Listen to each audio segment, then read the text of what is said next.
Welcome! Today starts the next generation of the Star Trek critic. Yeah! To everyone new here, each episode is treated as a school project, starting with 100 points and subtracting 1 point for each error that made it through, while I leave annoying commentary like that person behind you in the theater that won't shut up. Also, still photos are used extensively in these videos to prevent copyright claims, and you'll hardly ever see me on camera because this is me when I'm on camera. Sad but true, I get terribly tongue-tied when I'm on camera. Today's episode is the pilot encounter at Farpoint. Just a reminder, these episodes will be in air date order and not star date order, although the next generation is pretty close to the same. And the two-parters will be treated as one big episode each time. The plot of this episode is, we meet the new crew, they meet each other, they meet Q, and they meet giant jellyfish, and we wonder how on earth did this show not get cancelled in the first season. According to this log, Denham 4 is at the edge of Federation space, but in reality, no matter where you go in the galaxy, there is a buttload of unexplored space on the other side.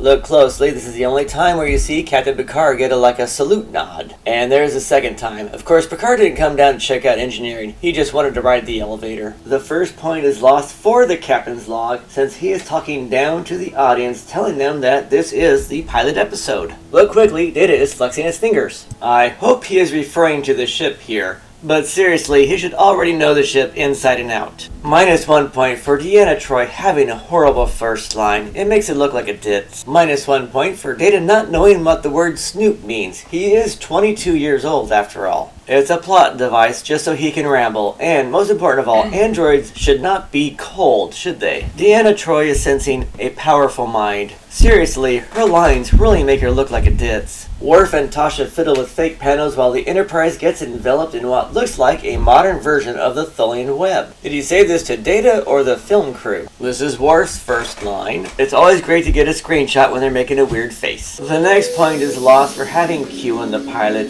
Is this show going to be about the Enterprise crew or an alien race judging them all the time? He reminded me of the time traveler character in the Micronauts comic book that just randomly appeared from time to time. Picard's thinking, didn't I see you on Battlestar Galactica?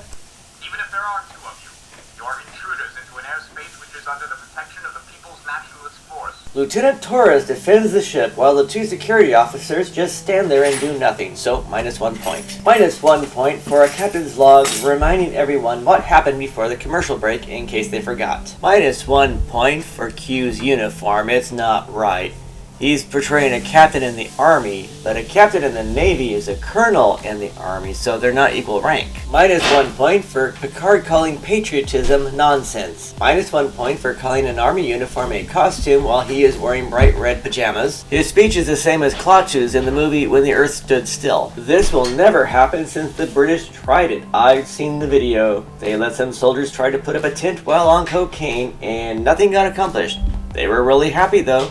Picard says, no, the problem is we keep meeting people like you. What he's really trying to say is, you're weird. Worf says, let's fight. While Troi says, maybe we should just avoid him. Picard says, let's go for a spin. Tasha Yar says the first I of the series. Data says, saucer separation at warp speed is a terrible idea. Minus 1 point for Picard saying, use printout only that we are going to go really, really fast. Seriously, who's going to read that? And now Picard rambles. Minus 1 point for Worf going to engineering to make sure it was there instead of just sending an encrypted text message. Like Q really doesn't know what they're going to do next. Worf says engine room is ready, while Picard says, did you go in person because we aren't using the intercom, or because Paramount wouldn't fund an engine room unless we had a scene down there? And Worf says, no, I went because I wanted to ride the elevator. The original series didn't have one. Picard says, engage for the first time of the series. Aww. There they go, and the cue ball takes off after them. Oh wait, this is a cue ball. Minus 1 point for this chase scene. Traveling at warp isn't like racing along the freeway, and at those speeds, the cue ball would have zoomed past them like they were standing still. Worf quotes Colonel Ty. That's way past the red line. Picard says print messages, but wouldn't Q be able to see them go through the system as well as text messages? Picard tells Worf take command of the saucer section. Minus 1 point for Worf's I'm a Klingon speech. He would never do that since Picard trusts Worf enough to handle keeping 1,000 crew members safe if trouble arrives. Worf gives I number 2. The bridge crew does the make the mark dance.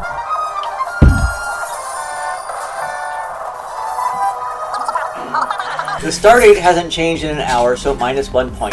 Minus 1 point for kids in the star drive section. Oh look, mom and daughter in the same outfit. The Crushers never did that. Just like in the original series, whenever there's an emergency, everybody needs to run through the hallways aimlessly. I bet it took a lot of pressuring to get Paramount to fund the Battle Bridge set that would hardly ever get used. Single set of doors on a turbolift, minus 1 point. Minus 1 point for firing photon torpedoes at warp speed. They would immediately fall out of warp and be nowhere near the cue ball when they detonate. Worf is in command of the saucer section. Yes! Which one of them is Mark? Data practices his numbers. Minus 1 point for separating at warp speed. The saucer section would immediately fall out of warp and the star drive would smash right through it. And minus 1 point for making a U-turn at 900 times the speed of light. I'm pretty sure you can't do that. Tasha wants to fight. Picard says, no, we're gonna surrender, and minus 1 point for surrendering. Deanna gives eye number 3 while thinking, did he just say what I thought he said? And now for a really wild party. Data says, this is cool, we should study it. Minus 1 point for Deanna Troy's skirt being way too short. The next point is lost because you can see the wheeled vehicle rolling Q in like he's on a forklift. Minus 1 point for shooting bullets at the ground. Real bullets will ricochet and hit everything in sight. Minus 1 point for an obvious stunt man doing Tasha's work. And this is truly a waste of bullets since only one will be enough.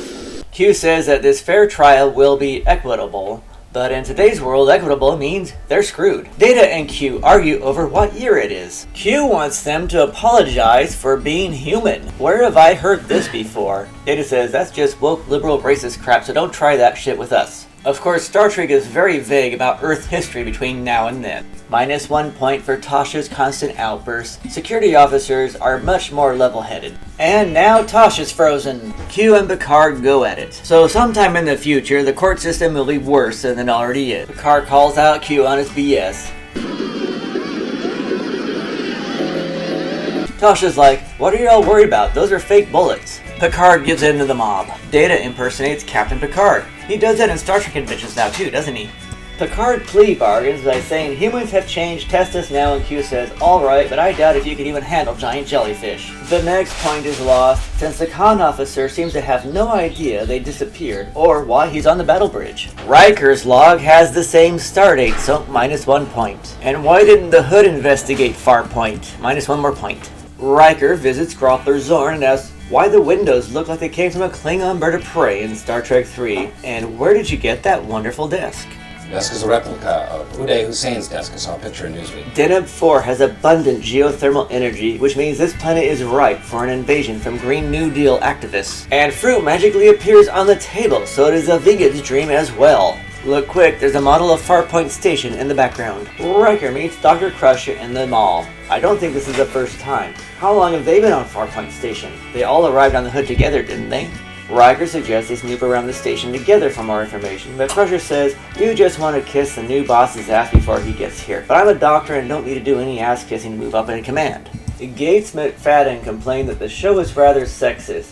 Is this scene where she's shopping for fabric one of the reasons? Here is a clue that they still use money, and here we learn a deep dark secret of Dr. Crusher's past. How old is Wesley supposed to be in this show right now? 14? Because he acts like he's 9. Lieutenant LaForge makes his debut. Wait, the blind man appears last? That's discrimination. Geordi says, I number 4. They'll just beam up anywhere now, won't they? This is one of the rare times where you see the Star Drive section only orbiting a planet. Data says, I number 5.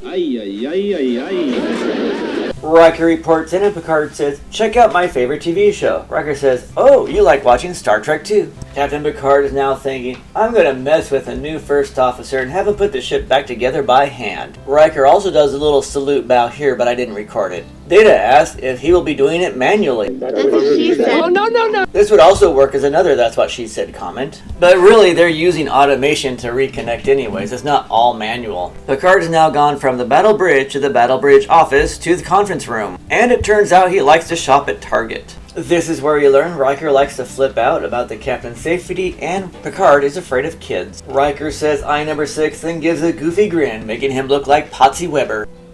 Dr. Crusher wants to do exploratory surgery on Geordi. Shout out to LeVar Burton for putting on blind contacts. Just look at this big, beautiful, elaborate bridge. What a waste of taxpayer money.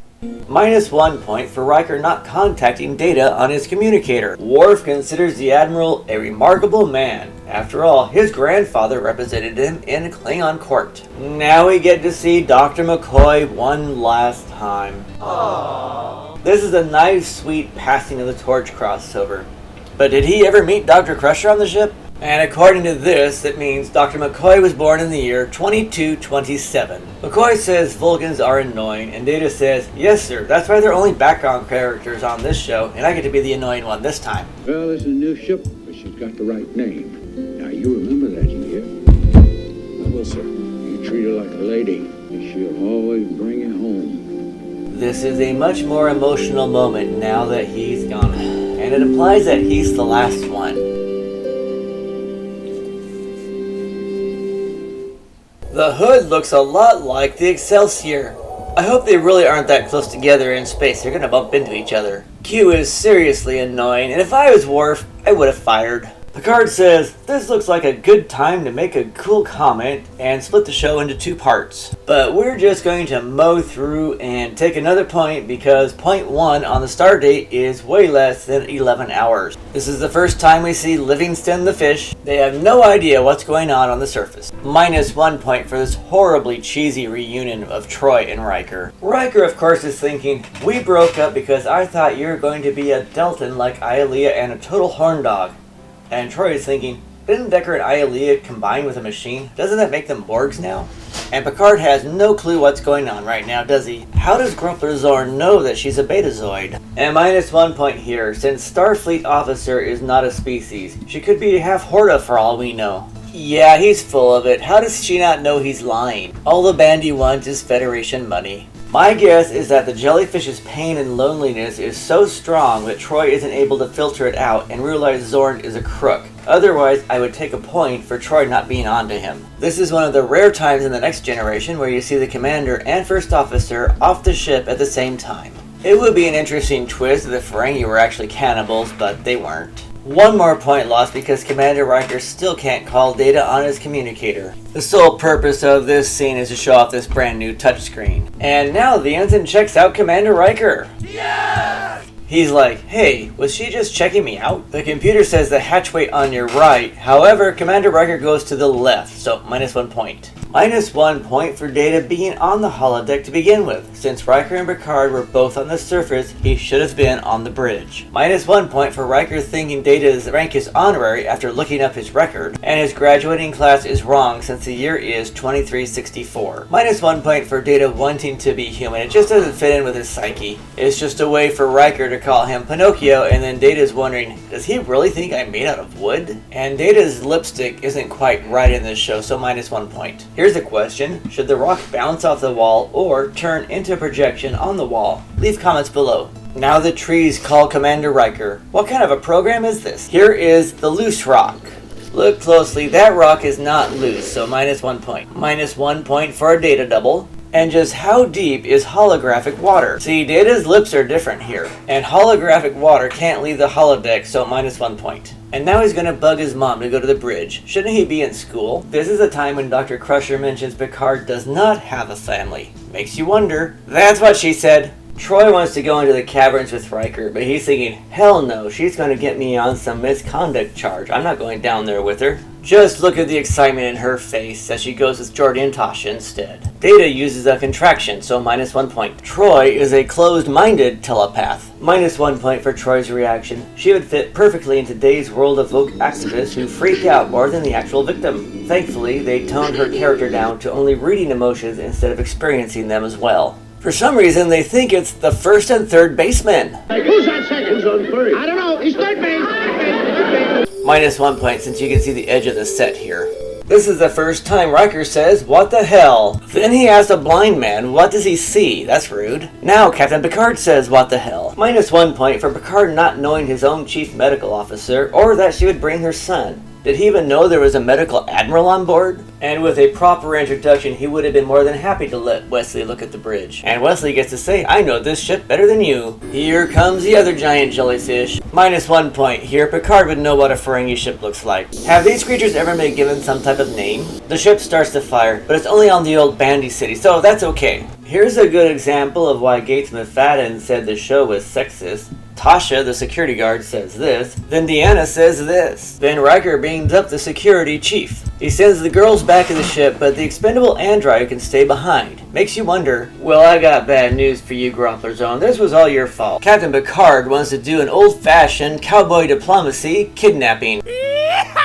Riker says I number 6. Q shows up so he and Picard can get into a discussion about the human equation. I hate it when the show gets cerebral. I want to see a good old-fashioned fist fight. Is this the only time you hear about maneuvering jets? Worf says I number 7. Of course, it's never explained why the Enterprise lost control, so -1 point. Look at the difference in how these two get up after an attack. Groppler Zorn is convinced he's being attacked by third base. And there goes Groppler Zorn. Now Riker has to tell his boss that somebody else kidnapped him instead. That's what she said. Riker tells off Q. More cheesy lines. While there's chaos on the bridge, Picard wanders off to sickbay to look like an ass in front of Dr. Crusher again. Picard officially welcomes her to board and she says, thanks, but I think you're supposed to be on the bridge right now. -1 point for not wearing protective gear. Troy's go-go boots won't cut it. -1 point for not bringing more security. -1 point for the same edge of the set. They come to quick conclusions just by beaming into one hallway and not looking around. Now Troy's going to go into a rage fit. They say this in every Star Trek episode. Matching settings is new to the new series too. -1 point for a visible string, and -1 point for him lighting in a nice soft mattress. The alien ship does a really pretty light show. Picard bends over backwards for Q, and then the Fab Five show up. -1 point because Troy wasn't there to hear the agreement. Is that Tasha Yar standing in the background? Try and say this line 10 times fast. Groppler Zorn confesses. Tasha says I number 8, but I think she's going to pass out. Now the big reveal. The spaceship is actually a giant jellyfish living in space. Of course, when Picard says captured its mate, they quickly cut to Troy and Riker with the jellyfish in the background, implying that their love has the same brain power as jellyfish. Here comes the energy beam. And here comes the giant jellyfish that was trapped in the ground. You actually see the dirt moving in the foreground, which is really good special effect. Troy says it's wonderful since she is now experiencing 2 giant jellyfish humping in space. Picard thinks Q is the left fielder. The left fielder's name. Why? Q says, I'll be back because I make good money just to annoy you like a bratty little kid that knows everything. Okay, several days have passed now, and the Federation is ready to invade and colonize Denham 4 and exploit it of all of the natural geothermal energy in accordance with the Green New Deal. This is the only time you see Tasha Yar in a skirt. The pilot ends all happy and sappy with some cheesy last lines between Riker and Picard. But why is his rank all messed up? So, who were the Bambi? The Admiral was played by DeForest Kelley with 132 screen credits, mainly westerns, and of course Dr. McCoy in the original series. Chuck Hicks has 200 screen credits, including The Time Tunnel, Batman, and the original Mickey Mouse Club. Evelyn Garrow has 40 screen credits, including Cheech and Chong's next movie. Jimmy Ortega played Torres, has 145 stunt credits, and acting credits including Dallas, Magna P.I., and we'll see him again on Enterprise. Kari Hiroyuki Togawa has 140 screen credits, including Pearl Harbor, Memoirs of a Geisha, and Elektra. Michael Bell has nearly 400 screen credits, mainly voiceovers on anything animated or video. Most notably Voltron, The Smurfs, and Scooby-Doo. He also appeared in person on MASH and Roller Coaster. Joe Geeb was the bell ringer, has 40 screen credits, including Super Train and Ally McBeal, and is very skilled at golf. The giant jellyfish play themselves. Although they haven't appeared since, my union reps try to act like them frequently, and Livingston the lionfish also makes his debut appearance. Ironically, on a mission of peace and exploration of new worlds, Picard's favorite fish is one of the most invasive species in the world. Encounter at Farpoint, the Next Generation pilot, where watching it so many years later makes you wonder how this ever rebooted the Star Trek franchise and not get cancelled just for being overly corny, gets a score of 46. Yes! But don't panic, two-parters usually get more points taken away, even though the next episode is a rip-off of the original series, and the one after is plagued with racial insensitivities. Thanks for viewing, be sure to leave comments below, click that like button, the share button, the subscribe button, and I'll see you again next week with The Naked Now.